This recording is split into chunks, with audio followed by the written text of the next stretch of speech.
ಮುದ್ದಾದ ನಿಲುವಿಗೆ ನನ್ನ ಪ್ರಬುದ್ಧ ಬುದ್ಧಿಗೆ ಸಾಕ್ಷಿಯಾಗಿದೆ. ಓಹೋ, ನನ್ನ ನಿಲುವಿಗೆ ಎಟ್ಟು ಎತ್ತರ ದೇವ ಮಹಾದೇವ. ಪೂರ್ವದಲ್ಲಿ ನಿನ್ನ ದೇವಾಲಯ ಮುಂದಿನ ಮೂಲಗಮ್ಮನಾಗಿದ್ದೀನೋ ಹೇಳು. ಆ ಪುಣ್ಯ ಬಲದಿಂದ ಪ್ರಾಪ್ತವಾದ ಈ ಮಾನವ ದೇವು ಇಷ್ಟುದ್ದಾಗಿ ಬೆಳೆದಿರುವುದು. ಕೆಲವರು ಕೃಷ್ಣನನ್ನು ದೇವರೆಂದು ಭಾವಿಸುವಂತೆ ಮತ್ತೆ ಕೆಲವರು ನನ್ನನ್ನು ದೇವರೆಂದು ಭಾವಿಸುತ್ತಿರುವರು. ಓಹೋ, ನನ್ನ ಮುದ್ದಿನ ಅರಿಗಿನಿ ಸದ್ದಿಲ್ಲದ ಬರುತ್ತಿರುತ್ತದೆ. ಪಂದವನ್ನು ಮಾಡಿ ಜಂಬು ಕೊಚ್ಚಿ ಹೋದ ಕಂಬು ಕಣ್ಣಿಗೆ ಅಪ್ಪಾಜಿವಾಯಿತು ಹೇಗೆ?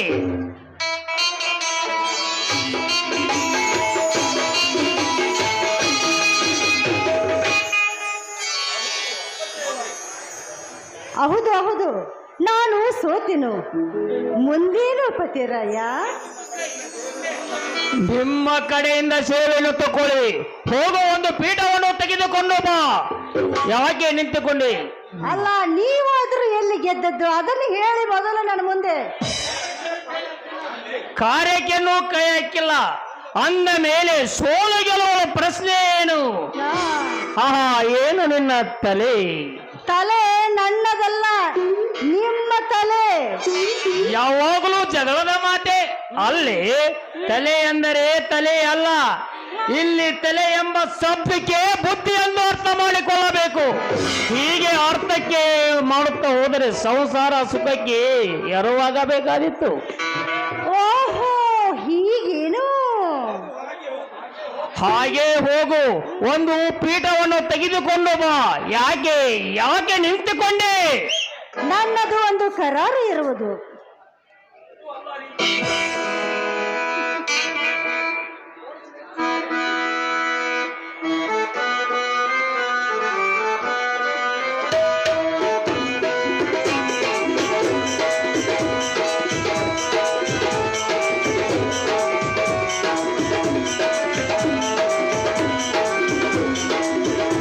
ಇದು ಅಲ್ಲ ರೀತಿ ನನ್ನ ಜೀವಾ ತಿಂತಿ, ಇದು ಅಲ್ಲ ರೀತಿ ನನ್ನ ಜೀವಾ ತಿಂತಿ. ಸುಮ್ಮನೆ ಕಾಡ್ತಿ ಕಾಡಿ ಮಜೆ ಮಾಡ್ತಿ. ಸುಮ್ಮನೆ ಕಾಡ್ತಿ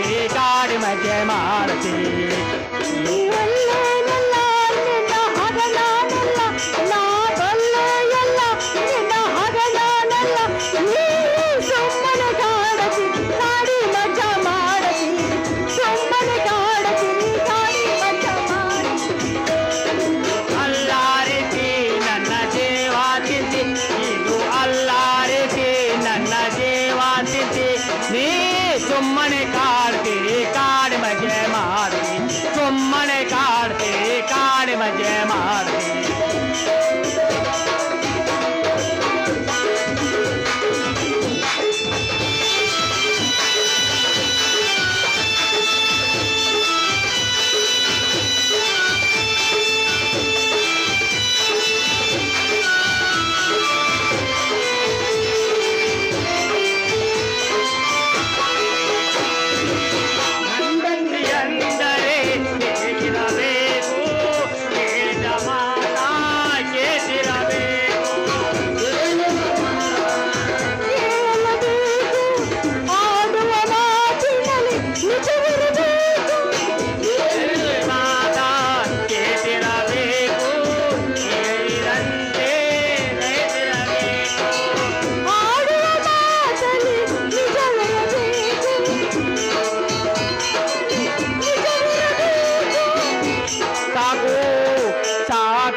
ಯಾಕೆ ಹಳೆ ಕರಾರ ರದ್ದಾಯ್ತೇನು? ಮತ್ಯಾವ ಹೊಸ ಕರಾರು? ಹೊಸ ಕರಾರ್ ಏನಿಲ್ಲ, ಹಳೆಯ ಕರಾರ್ನಲ್ಲಿ ಸ್ವಲ್ಪ ತಿದ್ದುಪಡಿ ಅಷ್ಟೇ. ಹೀಗೋ? ಹಾ. ನಾನು ಬೇರೆ ಅರ್ಥ ಮಾಡಿದ್ದೆ. ಬೇರೇನು ಇಲ್ಲ ನೋಡಿ. ನಾಳೆ ನಡೆಯುವ ಆ ಗೊಲ್ಲನ ಆಗರ ಪೂಜೆಗೆ ನೀವು ಚಕ್ರ ತಂದು ಆ ಪೂಜೆ ನಿಲ್ಲುವಂತೆ ಮಾಡಬೇಕು. ಅಂದಾಗ ನಾನು ನಿಮ್ಮ ಪಾದ ಸೇವೆ ಮಾಡುತ್ತೇನೆ. ಹೀಗೋ ನಿನ್ನ ಕೊರಲಾಣಿಯಾಗಿ ಪದೇ ಪದೇ ನನ್ನ ಕೊರಳಾನೆ ಮಾಡಿ ಮಾಡಿ ಮಾಡಿ ನನ್ನನ್ನೇ ಕೊಲ್ಲಬೇಕು ಅಂತ ನಿಂತಿದ್ದೀರ ಅನ್ಸುತ್ತೆ. ಶೋಕಿಸಬೇಡ. ಹಾ. ಇನ್ನು ನಿನ್ನ ಕೊರಲಾಣಿಯನ್ನು ಎಂದೂ ಮಾಡುವುದಿಲ್ಲ. ಕೇಳು, ನನ್ನ ಕೊರಲಾನೆ ನನ್ನ ಕೊರಲಾನೆ. ಇನ್ನಾದರೂ ಆಯ್ತೆ ನಗು. ನೀನು ಹೊಟ್ಟಿ ತುಂಬ ನೆಕ್ಕಿ ಅಂದರೆ ನನ್ನ ಭವಿಷ್ಯ ಇಮ್ಮಡಿಯಾಗಿ ಬೆಳೆಯೋದು. ಆದಿರಲಿ, ಹಾ. ಆ ಗೊಲ್ಲನಿಗೆ ಕಟ್ಟುವ ಅಗ್ರ ಪೂಜೆ ಚಕ್ರ ಪ್ರಾಪ್ತವಂತೆ ಪ್ರಯತ್ನಿಸುವೆ. ಆಯ್ತು, ನಿಂತುಕೊಳ್ಳಿ. ನಾನು ನಿಮಗಾಗಿ ಒಂದು ಪೀಠವನ್ನು ತರುವೆ, ಆಯ್ತಾ? ಪ್ರಕೃತಿ ಹೇಗೆ ಮೆತ್ತಗಾಗಿರುವುದು, ಮೂಗಿ ಹಿಡಿದರೆ ಬಾಯಿ ತಾನೇ ತೆರೆಯುವುದು.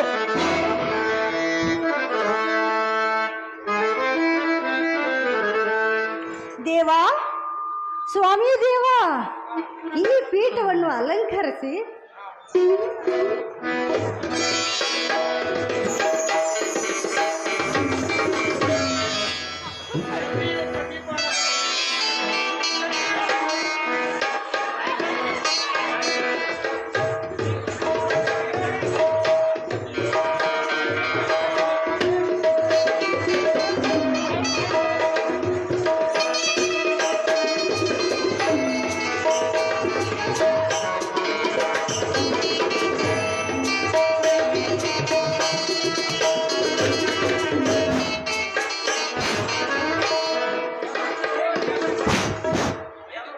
ಸತಿಯು ಪಾದ ಸೇವೆ ಮಾಡಬೇಕು. 7 ಗ್ರಹ ದೇವತಿ, ಅಷ್ಟಪುತ್ರ ಸೌಭಾಗ್ಯವತಿ ಭವ.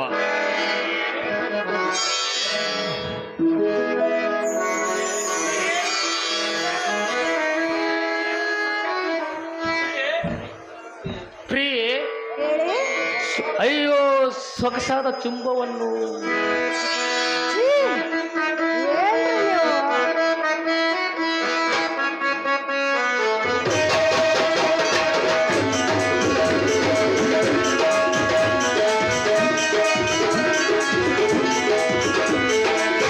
ಗುಂಡಾದ ಮುಖಕ್ಕೆ ಮುತ್ತೊಂದು ಕೊಡುವೆ, ಗುಂಡಾದ ಮುಖಕ್ಕೆ ಮುತ್ತೊಂದು ಕೊಡುವೆ, ಪ್ರೀತಿಸುವೆ ಪ್ರೇಮಾರೆ ನನ್ನ ರಾಜಕುಮಾರಿ, ಪ್ರೀತಿಸುವೆ ಪ್ರೇಮಾರೆ ನನ್ನ ರಾಜಕುಮಾರಿ.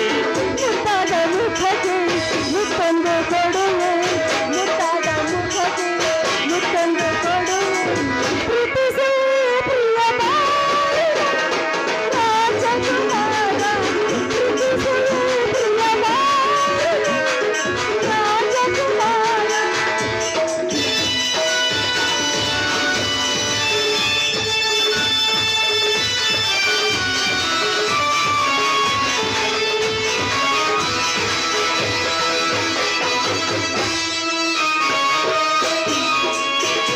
ನಿನ್ನ ರೂಪ ಮನದಲ್ಲಿ ತುಂಬೆ ಬದುಕು ನನ್ನ ಮನ ಕರೆವಿಂದು, ಈ ರೂಪ ಮನದಲ್ಲಿ ತುಂಬೆ ಬದುಕು ನನ್ನ ಮನ ಕರೆವಿಂದು, ಬಾಳೆ ನನ್ನ ರಾಣಿ, ನಾನೇ ನಿನ್ನ ರಾಜ, ಬಾಳೆ ನನ್ನ ರಾಣಿ, ನಾನೇ ನಿನ್ನ ರಾಜ. ಮುತ್ತಾದ ಮುಖಕ್ಕೆ ಮುತ್ತೊಂದು ಕೊಡುವೆ, ಮುತ್ತಾದ ಮುಖಕ್ಕೆ ಮುತ್ತೊಂದು ಕೊಡುವೆ, ಪ್ರೀತಿಸು ಬಾ ಪ್ರಿಯ ಬಾಳಿನ ರಾಜಕುಮಾರ, ಪ್ರೀತಿಸು ಬಾ ಪ್ರಿಯ ಬಾಳಿನ ರಾಜಕುಮಾರ.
ಶಾಸ್ತ್ರ ಕುಲೋದ್ಭವನಾದ ನನ್ನ ಮುಖದ ಶಸ್ತ್ರ ಎಂಬ ಶಬ್ದವು ಹೊರಚಿಮ್ಮುತ್ತಿರುವುದು ಸಹಜ. ಅಯ್ಯೋ ಸಶಸ್ತ್ರ ಅಲ್ಲ ರೀ, ಶಾಸ್ತ್ರವಾದ ಮಾತು ಅಂತ ಹೇಳಿ. ಸಾಕು ಸಾಕು, ನಿಮ್ಮ ಬುದ್ಧಿಗೆ ಸಾಧ್ಯ ಇಲ್ಲ. ಇದು ನನ್ನ ದೋಷವಲ್ಲ, ನನ್ನ ತಂದೆಗ ತಾಯಿಗಳೇ ದೋಷ. ಆ ಮೂರ್ಖರು ಯಾವ ಬೋರ್ಜಗಲಿಯನ್ನು ಏರಿ ಗೃಹಸ್ಥಾಶ್ರಮಗಳು ಆದರೂ ಅದೇ ಬೋರ್ಜಗಲಿಯನ್ನು ಏರಿ ಸನ್ಯಾಸತ್ವವನ್ನು ಸ್ವೀಕರಿಸಿದರೆ ಸತ್ಯವೇನು ಕಾಣುವ ಪ್ರಸಂಗವೇನು ಓದ್ತಿದ್ದಿಲ್ಲ. ಪಂಚಮಹಾಭೂತಗಳ ಸ್ಥಿತಿಯಲ್ಲೇ ಉಳಿಯುತ್ತಿದ್ದೆ. ಅದಕ್ಕೆ ಹೇಳೋದು, ಉದ್ದವಾದ ಮನುಷ್ಯನಿಗೆ ಬುದ್ಧಿ ಇರೋದಿಲ್ಲ ಅನ್ನೋ ಮಾತು ಸತ್ಯ. ವೇತಾಳಲ್ಲ ಬೇತಾಳ. ಮಹಾಭೂತವೆಂದರೆ ಪೃಥ್ವಿ ಆಕಾಶ. ಪೃಥ್ವಿ ಆಕಾಶಕ್ಕೆ ಏಕಾಗಿ ನಿಲ್ಲೋದೇ ಮಹಾಭೂತ. ಮತ್ತೆ ನಿಮ್ಮ ತೆಪ್ಪನ್ನು ತೋರಿಸವೆ. ಮುಂದೆ ನನ್ನ ತಂದೆ ತಾಯಿಯ ತೆಪ್ಪನ್ನು ಇದೇ ತೆಪ್ಪು ಬರಬಾರದೆಂದು ಗಿಡ್ಡಿಯಾದ ನಿನ್ನ ಲಗ್ನ ಮಾಡಿಕೊಂಡಿರುವೆ. ನಾನು ಉದ್ದ, ನೀನು ಗಿಡ್ಡಿ, ಪರಿಣಾಮದ ಹವಣಿ. ಇದು ಗಣಿತ ಶಾಸ್ತ್ರದಲ್ಲ, ಹೇಳಿದ ಅನುಪಾನ. ಅಲ್ಲ ಅಲ್ಲ, ಸಿದ್ಧಾಂತ.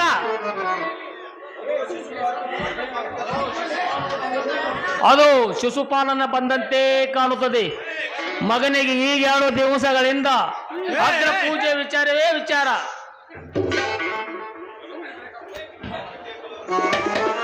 ಸಿಂಧುರಾಜ ಸಿಂಧುರಾಜ, ಅದು ಶಿಶುಪಾಲನೆ ಬಂದಂತೆ ಕಾಣುತ್ತದೆ. ಮಗನಿಗೆ ಈಗ 2 ದಿವಸಗಳಿಂದ ಅಗ್ರ ಪೂಜೆ ವಿಚಾರವೇ ವಿಚಾರ. ಮರಣ ಸೆಲೆಯಲ್ಲಿ ಮಲಗಿರುವ ರೋಗಿಗೆ ಬದುಕಬೇಕೆ ಎಂಬ ವಿಚಾರವೇ ಒಂದೇ. ಹೀಗೂ ಹಾಗೆ ಆ ಮಗನಿಗೆ ಅಗ್ರ ಪೂಜೆ ವಿಚಾರ. ನಾನೊಂದು ಹಂಚಿಕೆ ಹೇಳುತ್ತೇನೆ, ಆಮೇಲೆ ಬಾಗಿಲವನ್ನು ತೆರೆ. ಅಲ್ಲ, ಅಷ್ಟೀಕೆ ಅಂಜುವರಿ. ಆ ಶಿಶುಪಾಲನೇನು? ಹೋಗ್ಲಿ ಬಿಡಿ. ಅಂದ ಹಾಗೆ ನಿಮ್ಮ ಹಂಚಿಕೆ ಏನು ಅಂತ ಗೊತ್ತಾಗ್ಲಿಲ್ಲ. ಅದು ನಿಮಗೆ ಹೊಳೆಯುವುದೇ ಇಲ್ಲ. ಆ ಮೂರ್ಖನ ಕಾಲಾಗ ಬೇಜಾರು ಬಂದು ಬಿಡಿದೆ. ಸಾಹುಕಾರನಿಗೆ ಸಾಲ ಕೊಟ್ಟು ಸೇವಕನನ್ನು ಆ ಬಡವನ ಬೆನ್ನು ಹತ್ತಿದಂತೆ ಈ ಮಗನು ಕೈ ತೊಳೆದುಕೊಂಡು ಬೆನ್ನೆತ್ತಿರುವನು. ಅದಕ್ಕೋಸ್ಕರ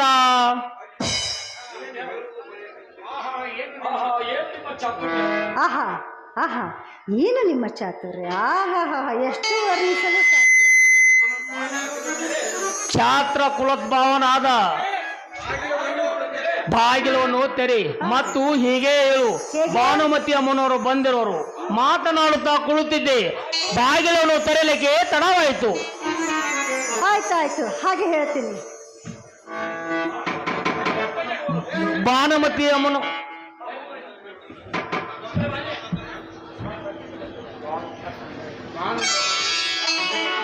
ಬನ್ನಿ ಬನ್ನಿ.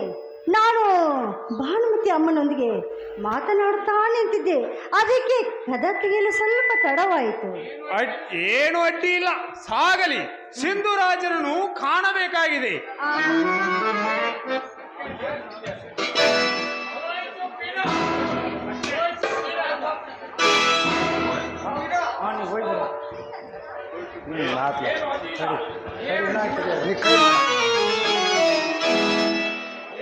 ಏನು ಅಡ್ಡಿ ಇಲ್ಲ, ಸಾಗಲಿ. ಸಿಂಧುರಾಜನನ್ನು ಕಾಣಬೇಕಾಗಿದೆ.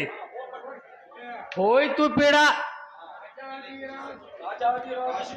ರಾಜಾದಿರಾಜ್ ಸಿಂಧುರಾಜ್ ಹೈದ್ರತ ಮಹಾರಾಜರು ಸೀರೆಯನ್ನು ಉಟ್ಟುಕೊಳ್ಳಲಿಕ್ಕೆ ದೇಹ ಮಹಾಪ್ರವಣೆ ಬಂದಿರುವುದು. ಸುಮ್ಮನೆ ವಿನೋದಕ್ಕೋಸ್ಕರ. ಇದು ನಿತ್ಯದಲ್ಲಿ ಆಡುವ ನಮ್ಮ ಆಟ ನೋಡಿ. 4 ದಿವಸ ಚಕ್ಕಂದು ಓಡುವುದಕ್ಕಾಗಿ ನಾವು ಇಂದ್ರಪ್ರಸ್ಥಕ್ಕೆ ಬಂದಿರುವೆವು. ಹೊತ್ತು ಹೋಗಲಿಕ್ಕೆ ಬೇಡವೇ? ನಾನು ತ್ರಿವೇಷವನ್ನು ಧರಿಸುವೆ, ನಮ್ಮ ರಾಣಿಯವರಿಗೆ ಪುರುಷ ವೇಷವನ್ನು ಹಾಕಿಸುವೆ. ಹೀಗೆ ಪ್ರಣಯ ವಿಲಾಸದಲ್ಲಿ ವೇಳೆಗಳೇ. ಎಂತ ವಿಲಾಸ! ನಿಮಗೆ ಬುದ್ಧಿಯೇ ಇಲ್ಲ ನೋಡಿ. ತ್ರಿವೇಷವನ್ನು ಧರಿಸುವುದು ದೇವತೆಗಳಿಗೂ ಕೂಡ ಪ್ರೇಕರವಾಗಿರೋದು. ಆ ಮಹಾವಿಷ್ಣು ಮೋಹಿನಿ ವೇಷವನ್ನು ಧರಿಸಲಿಲ್ಲವೇ? ಮಹಾದೇವನಂತೂ ಅರ್ಧ ನಾರಿ ನಡೆಸೋರನಾಗಿರುವನು. ಸಕಲರ ಕ್ಷೇಮಾಚಾರಕ್ಕಾಗಿ ಅಡ್ಡಾಡುತ್ತಿರುವ ಭೀಮನು ಅಕಸ್ಮಾತಾಗಿ ಬಂದು ಆ ಹುಮ್ಮನು ನಗಲಿಕ್ಕಿಲ್ಲವೇ? ನಗಲಿಕ್ಕನಾಗದೆ ಅವನೆಂದು ತ್ರಿವೇಷವನ್ನು ಧರಿಸಿಲ್ಲವೇ? ಅವನೇನು ನಿಮ್ಮಂತೆ ಹೆಣ್ಣುಗಳಲ್ಲಿನ ಮನುಷ್ಯನಲ್ಲ. ಭೀಮನು ಇದುವರೆಗೆ ಸೀರೆಯನ್ನು ಉಡದಿದ್ದರೂ ಮುಂದೆ ಎಂದಾದರೂ ಸೀರೆಯನ್ನು ಉಡಲಿಕ್ಕೆ ಬೇಕು. ಅದು ನನ್ನ ಖಂಡಿತವಾದ ಸಿದ್ಧಾಂತ. ಆದಿರಲು ಸಿಂಧುರಾಜ, ಇನ್ನು ಕೇವಲ 12 ತಾಸಿನ ಅವಕಾಶ ಅಗ್ರ ಪೂಜೆಗೆ.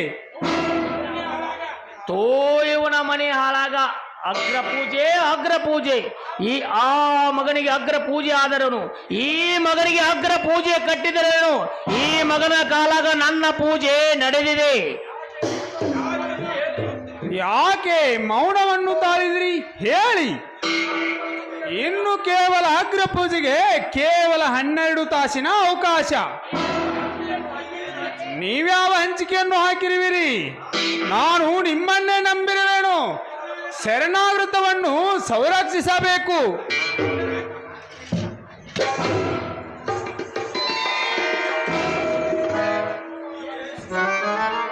ಶಿಶುಪಾಲರೇ, ಇದೆಂಥ ಸಮಯ? ನೋಡು ದುಸಿಲೆ, ನೋಡು. ಸಾಮ್ರಾಟ ಶಿಶುಪಾಲನ ಮಹಾರಾಜರು ಸಾಷ್ಟಾಂಗ ಹಾಕುವುದೆಂದರೆ ಸಾಮಾನ್ಯವಲ್ಲ. ಶಿಶುಪಾಲ ರಾಜರೇ, ಆಗಲೇ ಕೇಳಿದ್ದಲ್ಲವೇ ಅದ್ಯಾವ ಮಹಾಪರ್ವನೆಂದು? ಇದೇ ಆ ಮಹಾಪರ್ವಣಿ. ಈ ಮಹಾಪರ್ವನಿಗೋಸ್ಕರ ನಾನು ಸೀರೆಯನ್ನು ಉಟ್ಟುಕೊಂಡಿದ್ದೆ. ನೀವಾದರೂ ಸೀರೆಯನ್ನು ಉಟ್ಟುಕೊಳ್ಳಿ.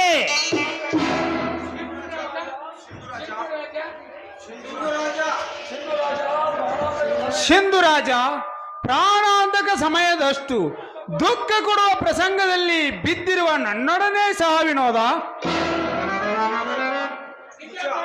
ನಿಜ, ಪರ ದುಃಖ ಶೀತಲಂ. ಅದು ಏನೇ ಇರಲಿ, ನೀವು ಸೀರೆಯನ್ನು ಉಟ್ಟುಕೊಂಡು ಶ್ರೀಕೃಷ್ಣನ ಬಳಿಗೆ ಹೋಗಲೇಬೇಕು. ಕಾಮಾತುರಾನಂ ನ ಭಯಂ ನ ಲಜ್ಜ ಎಂಬ ವಚನಕ್ಕನುಸಾರವಾಗಿ ಆ ಜಾರನ ಕೃಷ್ಣನು ನಿಮ್ಮ ರೂಪಕ್ಕೆ ಮೋಹಿಸಿರುವನು. ಆಮೇಲೆ ಆ ಕೃಷ್ಣನ ಮೇಗಿಂದ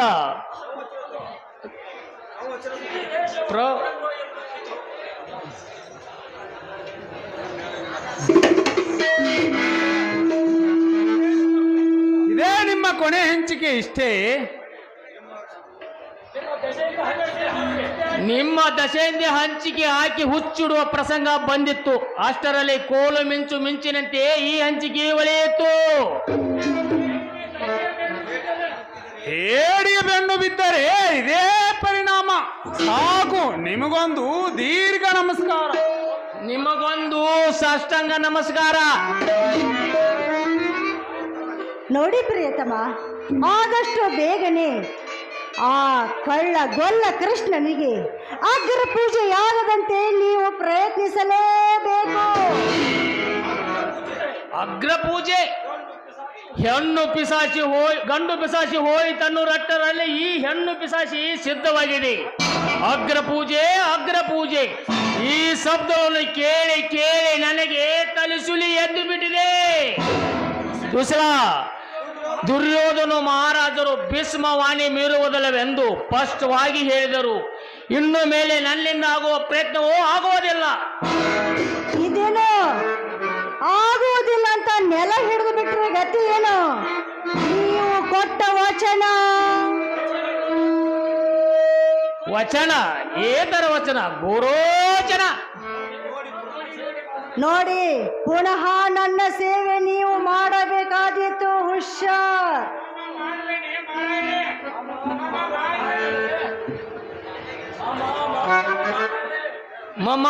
ಮಾಡುವೆನೇ ಮಾರಾಯೇ.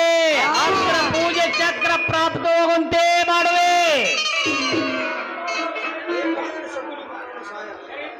ನೋಡಿ, ಬೇಕಿದ್ದಲ್ಲಿ ನೀವು ಶಕುನಿ ಮಾಮನ ಸಹಾಯ ತೆಗೆದುಕೊಳ್ಳಿ.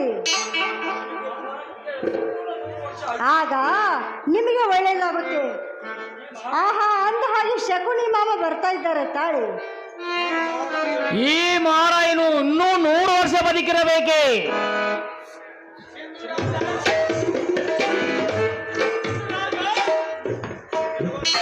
ಸಿಂಧುರಾಜ, ಶಕುನಿ ಮಾಮ, ಒಂದು ಕೆಲಸವನ್ನು ಒಪ್ಪಿಸಬೇಕಾಗಿದೆ. ಓಹೋ, ಅಗತ್ಯವಾಗಿ ಹೇಳಿ. ನೀವು ಶ್ರೀವೇಷಧಾರಣೆ ಮಾಡಿಕೊಂಡು ಅಯ್ಯೋ ಹಣಿಬಾರವೇ, ಶಿಶುಪಾಲನಿಗೆ ಉಪದೇಶಿಸಿ ನಮ್ಮ ಮಂತ್ರ ನಮ್ಮ ಮೇಲೆ ತಿರುಗಿತೆ. ಯಾಕೆ ಮುಖವನ್ನು ತಿರುಗಿಸಿದರೆ? ಹೇಳಿ. ನೀವು ನಾಳಿನ ರಾತ್ರಿ ಶ್ರೀಕೃಷ್ಣನ ಮಲಿಗೆದೊಡನೆ ಹೋಗಿ ಇದೊಂದು ಮಾತನ್ನು ಬಿಟ್ಟು ಹೇಳಿ. ಹಿಂದಕ್ಕೆ ಸಿರಿಯನ್ನು ಉಟ್ಟುಕೊಂಡ ಕೃಷ್ಣನ ಬಳಿಗೆ ಹೋದ ಭಾನುದೇವನು ಭಾನುಮತಿಯಾದಳು. ಹಾಗೆ ಈ ಜಯದ್ರಥನು ಜಯಪ್ರತಿಯಾಗಬೇಕಾದಿತ್ತು. ಆಮೇಲೆ ನನ್ನ ದುಸಿಲಿಯ ಗತಿ ಏನು? ನೋಡಿ, ನನ್ನ ಮಾವ ಹೇಳಿದಂತೆ ಸುಮ್ಮನೆ ಕೇಳಿ. ಅವರೇನು ಹೇಳುವರು ಮಣ್ಣು, ನಾನು ಹೆಣ್ಣಾದರೆ ನಿನ್ನ ಗತಿ ಏನು?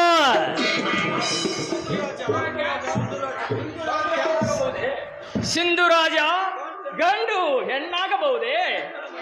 ಕೃಷ್ಣನ ಮಹಿಮೆಯನ್ನು ತೋರಿಸುವುದಕ್ಕಾಗಿ ಕೃಷ್ಣನ ಹುತ್ತು ಹಿಡಿಸಿದವರ ಹುಟ್ಟಿಸಿದ ಗೊಂದಲವಿದು. ಸ್ವಲ್ಪ ಇತ್ತು ಕಡೆ ಬನ್ನಿ. ಆಗಲೇ ಹಿರಿಯರ ಇಷ್ಟ. ಈ ರಾಜಸೂಯಿ ಯಜ್ಞವು ನನ್ನ ರಾಶಿ ಮೇಲೆ ಬಂದಿತ್ತೇನೋ ಏನು? ನನ್ನ ಜೀವಕ್ಕೇನೂ ಸುಖವಿಲ್ಲ. ಹೋಗಲಿ ಬಿಡಿ. ನೋಡಿ, ನನ್ನ ಮಾವ ಹೇಳಿದಂತೆ ನೀವು ಕೇಳಲೇಬೇಕು. ಮತ್ತೇನು? ಮತ್ತೇನು ಇಲ್ಲ. ಮಾವ ಸ್ವಲ್ಪ ಸರಿ ಬನ್ನಿ ಈ ಕಡೆ. ಆ ಕಡೆ ಹೋಗಿ, ಈ ಕಡೆ ಬನ್ನಿ.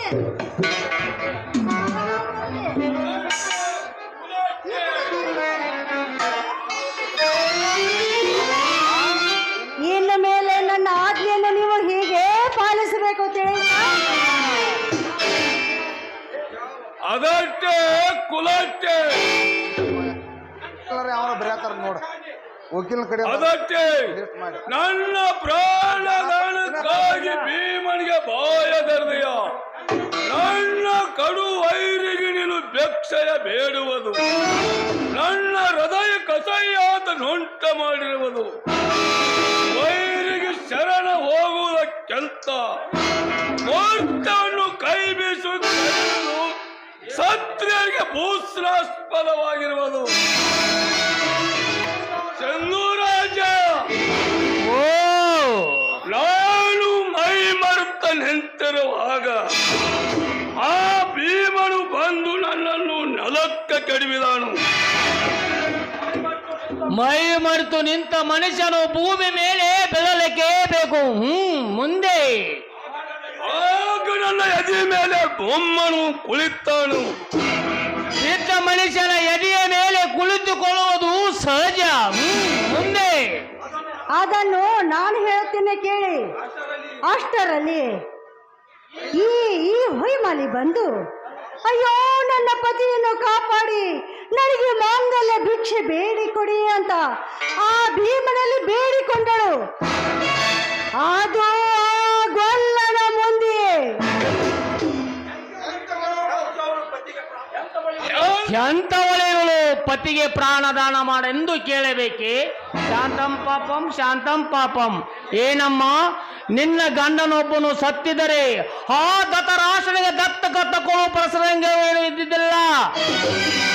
ಒಂದು ಸಮಯ ನಾನು ಸತ್ತಿದ್ದರೆ ಒಂದು ತರದ ಶೋಭೆ ಬರುತ್ತಿತ್ತು. ಓಹೋ, ಶೋಭೆ ಎಷ್ಟೊಂದು ವೇಳೆಯಲ್ಲಿ ವಿಧಿಯಾಗಿ ಸ್ವತಂತ್ರ ಎಂಬ ರಕ್ತವನ್ನು ಸಂಪಾದಿಸಿದ್ದಳು. ಇನ್ನು ಮುಂದೆ ಹೀಗೆ ಮಾಡಿದ್ದಾದರೆ ತಕ್ಷಣದಲ್ಲಿ ನಿನ್ನನ್ನು ಕಾಲಿನ ಬಳಿಗೆ ಕಳುಹಿಸುವೆ.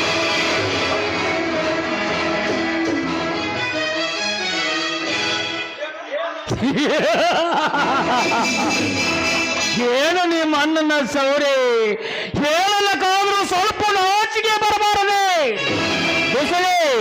ಆ ಸ್ಥಳದಲ್ಲಿ ನಾನೇ ಇರಬೇಕಾಗಿತ್ತು. ತೋರಿಸಿದ್ದೇ ಒಂದು ವಜ್ರಮೂರ್ತಿ. ಬುದ್ಧಿಮತಿಯಂತೆ ನಾನೇನು ಅಂಥ ಸ್ಥಿತಿ ಬಂದಿದ್ರೆ ಪ್ರಾಣ ಭಿಕ್ಷೆ ಬೇಡುತ್ತಿರಲಿಲ್ಲ. ಅಂತೆ ಆ ಸಮಯವೇನೂ ಬರುತ್ತಿದ್ದಿಲ್ಲ. ನಾನೇ ಆ ಭೀಮನ ಎದೆ ಮೇಲೆ ಕುಳಿತು ಆತನ ರಕ್ತವನ್ನು ಹೀರಿ ಬಿಡುತ್ತಿದ್ದೆ. ದುಸಲೆ ಭೀಮನು ಕಣ್ಣಿಗೆ ಮಾತ್ರ ಡಬ್ಬು. ಅವನಲ್ಲಿ ಹೇಳಿದೆ ಕೇವಲ ಅರಳಿಯ ಅಂಡಿ ಅಂತವನು. ಅವನನ್ನು ಗಂಟನ್ನು ಒಡೆದು ಬಿಸಿ ಬಿಸಿ ರಕ್ತವನ್ನು ಕುಡಿಯುತ್ತಿದ್ದೆ.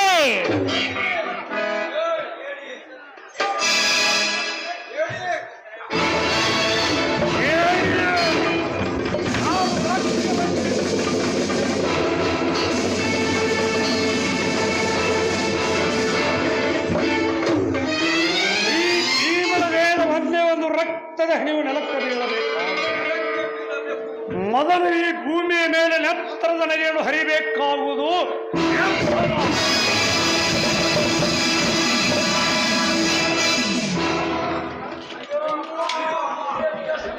ಅಯ್ಯೋ ಅಮ್ಮ, ಕುತ್ತಿಗೆಯನ್ನು ಎಷ್ಟು ಗಟ್ಟಿಯಾಗಿ ಚಿಗುತ್ತಿರುವನು. ಕಣ್ಣ ಗುಡ್ಡಿಗಳೇ ಕಡೆಗಗುವಂತೆ ಕಾಣುತ್ತವೆ. ಹೇ ಬೇಗನೆ ಬೇಡೆ ಬುದ್ಧಿಮತಿಯಂತೆ. ಬುದ್ಧಿಮತಿಯಂತೆ ನಾನೇನು ಅಲ್ಲದೆ ಅಬಲೆಯಲ್ಲ. ಏ ಗಣಬೀರಿ, ಕಂಬದಂತೆ ಸುಮ್ಮನೆ ನಿಂತಿರುವಲ್ಲ. ಪಂಚ ಪ್ರಾಣಗಳು ಕಳವಳಿಸುವ.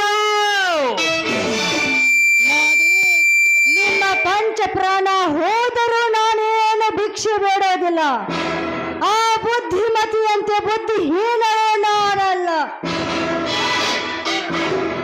ಭೀಮಸೇನ, ನಾನೇ ನಿನಗೆ ಶರಣ ಬಂದಿರುವೆ.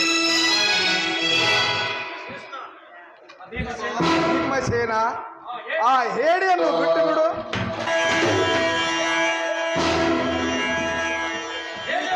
ಹೇಗೆ ಪಾರಾದರು? ಶಕ್ತಿಗಿಂತ ಯುಕ್ತಿಯೇ ಶ್ರೇಷ್ಠ.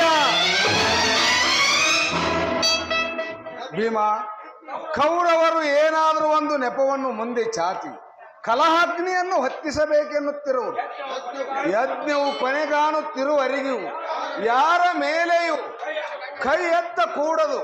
ಇದಿಷ್ಟರನ್ನು ಪ್ರೇಮದಿಂದ ಕರೆಸಿಕೊಂಡಿರುವ ಕೌರವರನ್ನು ಸುರಕ್ಷಿತವಾಗಿ ಹಸ್ತಿನಾವತಿಗೆ ಕಳಿಸುವವರೆಗೆ ನೀನು ಶಾಂತಿ ಪಾಠವನ್ನು ಪಠಿಸಲೇಬೇಕು.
ಸಮಯದ